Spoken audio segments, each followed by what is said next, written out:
Mga kapatid, ang humiliya po ngayong araw ng Lunes pong ito ay hango po sa babasahin kong ito.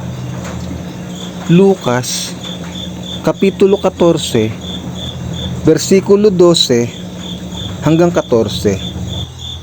Sinabi naman ni Jesus sa nag-anyaya sa kanya, kapag naghahanda ka ng isang salo-salo, huwag ang iyong mga kaibigan, mga kapatid, mga kamag-anak o mayayamang kapitbahay ang aanyayahan mo.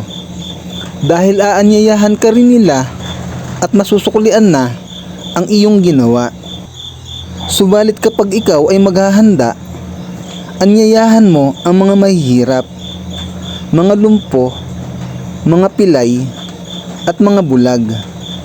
Kapag ganito ang ginawa mo, magiging mapalad ka. Dahil hindi man nila masuklian ang ginawa mo, ang Diyos ang magbibigay sa iyo ng gantimpala sa muling pagkabuhay ng mga banal. Ang mabuting balita ng Panginoon. Pinupuri ka namin, Panginoong Hesukristo.